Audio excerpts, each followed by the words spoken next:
You're looking at the third episode of Drink About It Raleigh. We're back. It's the first day of October. We took the summer off to have fun and do lots of drinking and experience Raleigh. A lot has happened since then. Brunchville passed. We have a new party trolley. I've switched bartending jobs. I'm now at 18 Seaboard, which brings us to today. I've got with me Jake Wood. He is What's up, the everybody? executive chef, right? Yeah, executive chef, chef de cuisine. We're in a transition right now, so. Yeah, we just met when I started working at 18 Seaboard. I met Jake. He had just took over as executive chef for that. Mm-hmm. It was really cool. Like, I was immediately buying what he was selling. When I came on, I met you, and it felt like some change, which in itself was inspiring. So, I have a new job. I have a new bartending gig. I get to interact with the same people I've interacted with before, which is really cool. But the thing I like about you is that, what you just said, like, you guys are like, you're still driven, you got some great ideas. And one thing that's unique about you is that a lot of chefs in your age group are like getting started, like they have something to prove, and they kind of, they're high strung and arrogant. And what I see from you is like more of a sincerity, and that you just have drive to cook. You're passionate about the food, but you also understand the front of the house. You kind of see the bigger picture, and so like it's easy for people to buy what you're selling. And I think that also comes like, you're North Carolinian, and like, especially around this area, I'm happy to say that Raleigh's known for its manners and its culture. Absolutely. What's going on? So this is actually Jake's daughter. Hey, sweet girl. She's keeping Sophie under control. Say hey. They're keeping each other under control. Say hi. Say hey. All right. She's a little shy. All right, off scene. So growing up in North Carolina, you're from Apex, Mm-hmm. right? So growing up, what does being North Carolinian mean to you? I have a great sense of pride being from North Carolina and being from Apex. Everybody knows in North Carolina you got the mountains, you got the city, you got the beach, right. You've got the seasons, a true, 4 seasons. The people in this state have always been so genuine, and there's just such a sense of tradition and culture that's embedded in each part of our state that ties everything together. Right. And I'm still learning. I talk to my grandmother a lot, who I'm sure we'll get to, but I love learning about how things were in the past. That's one thing I like about Raleigh in particular, is that we cling to that idea of culture, like being nice and having manners. And we talked about this before. When people come to Raleigh from all over the world, instead of them trying to change our culture, they kind of just go into ours. Absolutely. Because they came here for that, and I think that's one of our calling cards. So yesterday, I was very happy that you cooked a nice meal for us.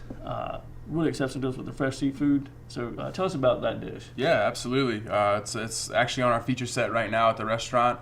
It's a black and vermilion snapper from North Carolina, from Hampstead, and we've got a little smoked hominy on there and some pink lady field peas.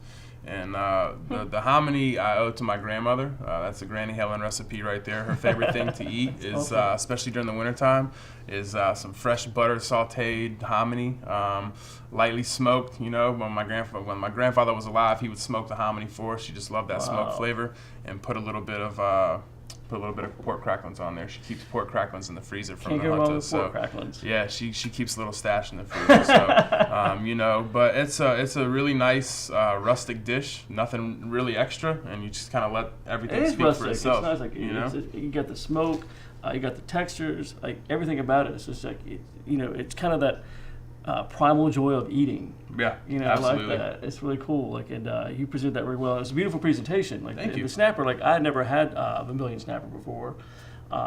It's great tasting. Like, it's a beautiful fish. Like you said. Very mild. Yeah. So speaking of my grandmother's recipes and her favorites, she has me documented all of her family recipes from her mother, from her mother's mother, anywhere from 100 years old to 200 years old. Really nice rustic southern stuff that was based on what they had available to them out in the country at any given point in the year. So be on the lookout. That's pretty cool. Like, goal you of can do mine. a really good cookbook with that. Absolutely, and that's a goal of mine, is to document the words of my grandmother and the way things used to be and why they did certain things the way they did. And which mostly was necessity. Like, absolutely, you straight had to do necessity. Absolutely, and they found joy in what was around them. And I want to bring that to people and allow people to become and interested in that. you do a great job of doing that. Like, you can taste that. You can see that in the food presentation. Thank you.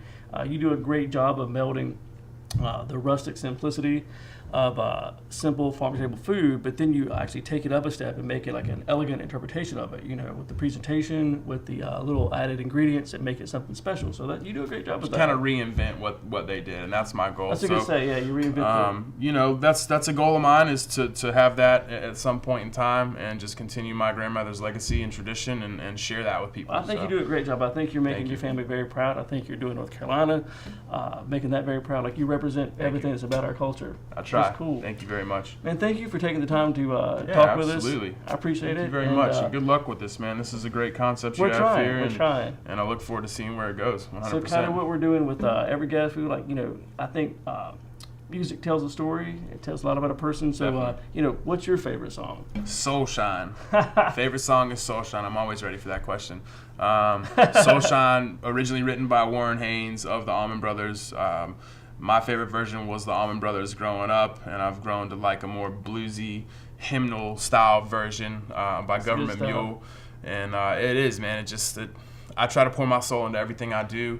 My father passed a lot down to me as far as knowledge, as far as how to act, how to treat people, how to conduct yourself. And that song is about, you know, a father's words to his son, and how to carry yourself. And I think Soul Shine is a great way to look at things, man. Because if you pour your soul into everything you do, people will believe in what you're doing. Some people tell a story through music or writings or whatever their art is, and I think your culinary art is like, you tell that story. Like, when I take that food to the table and I sit it down, like, that's a story that's being told, whether they realize it or not. That's what's going on. And it's a memory, you know. So that's something that's important to me also, is creating memories.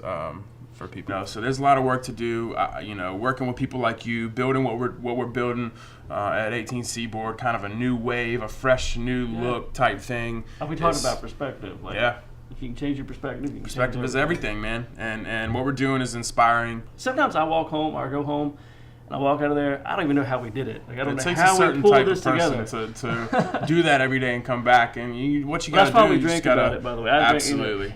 You kind of forget what happened, so you went back like, oh, yeah. Cheers, by the way. Cheers, absolutely. Drinks Never on a underestimate Sunday. the power of drinking. Nope, absolutely not. Well, thank you so much for having me, man. This was incredible, and I really appreciate, you know, you bringing light to a lot of these things in Raleigh. And I wish you the best of luck with everything you're doing here, man. Thanks, man. Yeah, absolutely. It's a pleasure. Absolutely. Thank you all. And by the way, appreciate you watching. I hope it gets better. We're going to develop ourselves, and we're going to have a good time doing it. And like I said, cheers. Never underestimate the power of drinking. Boom. Drink about it.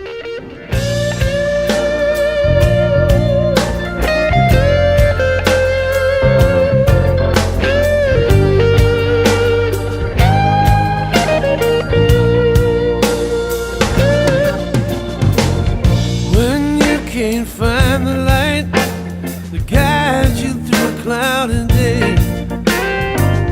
When the stars ain't shining bright, it feels like you lost your way. When the candle lights are home, burn so very far away. Yeah, you got to let your soul shine, just like my daddy used to say. Soul shine, it's better than sunshine, it's better than moonshine, it's damn sure.